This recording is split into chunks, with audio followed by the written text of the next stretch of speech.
All right, hey guys. Out here in the beautiful outdoors in Southern Oregon.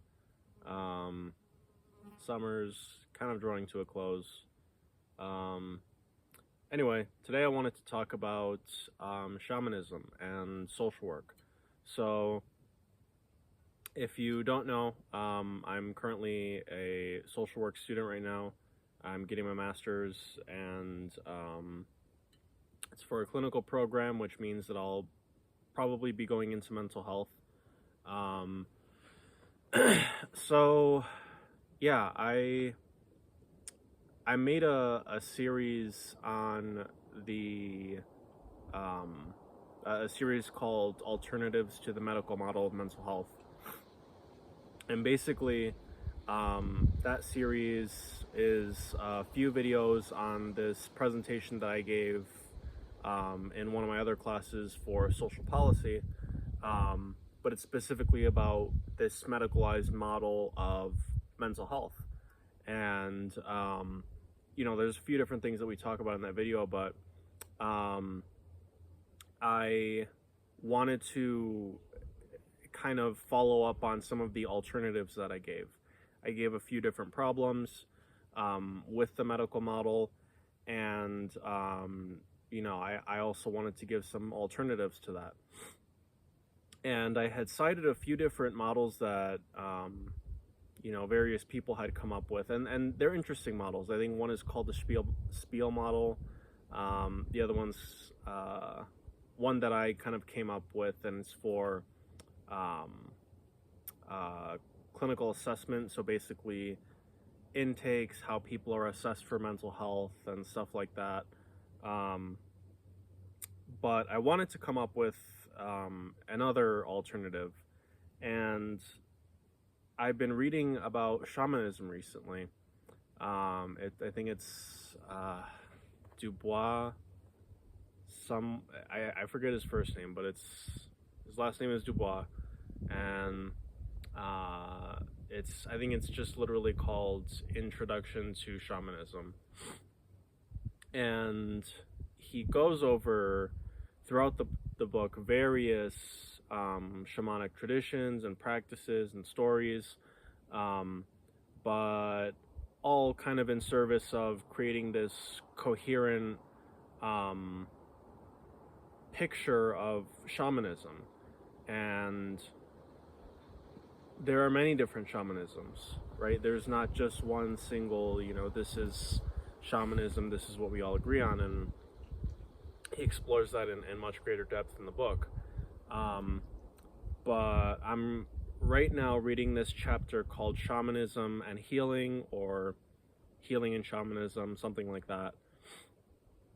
And I'm about like halfway through the book, and one thing that I realize is that a lot of the stuff that is very central to shamanism in terms of how they think about healing, how they approach it through shamanic practice, how they conceptualize it as a culture,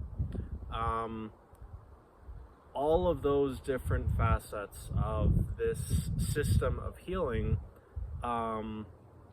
they all seem to address the major shortcomings that I pointed out in my analysis of the medical model, in a very intuitive way. And as I'm reading more and more, I'm thinking, wow, I think this could be a really, truly great alternative to the medical model. One of the things that I talk about, one of the major problems that I see with the medical model that I talk about in the video, is this idea that the medical model detracts from a social lens of illness and disease, and because of this, it fails to take seriously the notion that if we want to create healthier individuals, we need to create a healthier society. And that this thing that we're calling mental illness, yes, obviously there are individual factors that play into that, but there are also palpable social factors that play into that. And so, you know,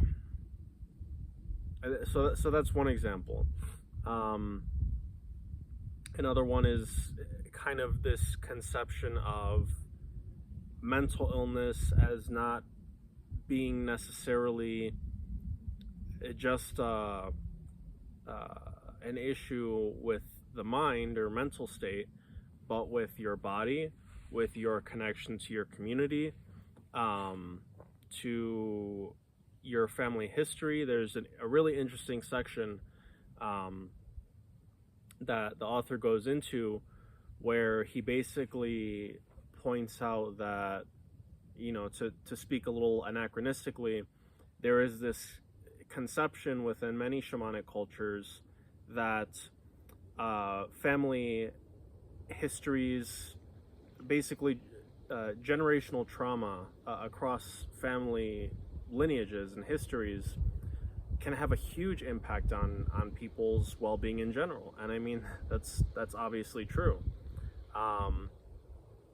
And so it's not just this, airy-fairy, like, woo-woo kind of stuff. It has teeth to it, and it addresses the concerns that I bring up concerning the medical model very directly. And again, it's not like I mean, these systems have been around for thousands and thousands of years, and Western medicine has been around for, in its modern form, maybe 200, 300 years, depending on how you look at it. But there is a lot to be gleaned, and not just gleaned, but integrated from shamanic systems of healing into modern medicine. And it's not, as much as I value psychedelics personally and socially, can't state it enough, honestly, but it's not just about psychedelics and plant medicine and let's take this trip and have this experience and then okay, we're healed. It's really about, how do we think about humanity? How do we think about human society? How do we think about the human mind? And as I said, I think that the biggest benefit that shamanic systems of healing have to offer to modern, largely Western medicine, I don't have a very systematic, approach of this. It's kind of why I'm making this video, to kind of sort this out. But one is definitely the social aspect of mental health, essentially. Obviously, that term is entirely foreign to shamanic cultures, aside from their recent interaction with cultures of modernity. And then there is this idea of mental health as being inherently wrapped up in physical health, and not just in a superficial way of get some sleep, eat healthy foods. I'm not saying those things aren't important. They're very important, okay? But in the sense that the health of the organism is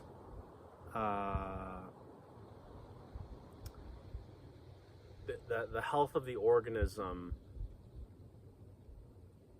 leads to the manifestation of what we regard as mental health or mental illness, and that these things have not just exclusively mental qualities to them, but that they have biological qualities, that they have social qualities, and I think there was one more that I wanted to say. Yeah, so I think those are the biggest two, for sure. Um, yeah, and also to a certain extent, I know this is true, but I haven't seen it written that extensively in this book yet. The health of the environment.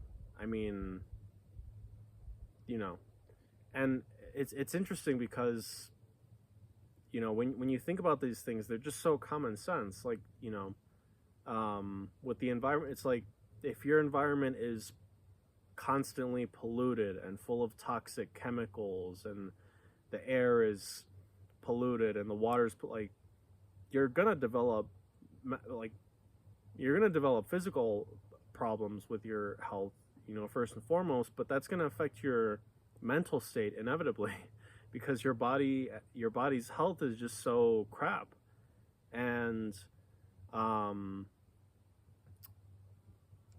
yeah, I I really like this book, and I really do see shamanism, the integration of shamanism as a legitimate path forward to the shortcomings of the, you know, Western medical model of mental health, and to um, creating alternative systems of healthcare that can truly address not just the superficial symptoms of of disease in general, or of illness in general, but to really get at the heart of this, and in the process create an understanding of the world that allows people to see that we are truly a unified species, and that our health factors into other people's health, and that other people's health factors into ours, that the health of the environment factors into our health, that it's not just, you know, individual factors and responsibilities that are at play, that it's a truly social problem. And I'm looking forward to exploring more about this topic. Thank you for watching, and I'll see you next time.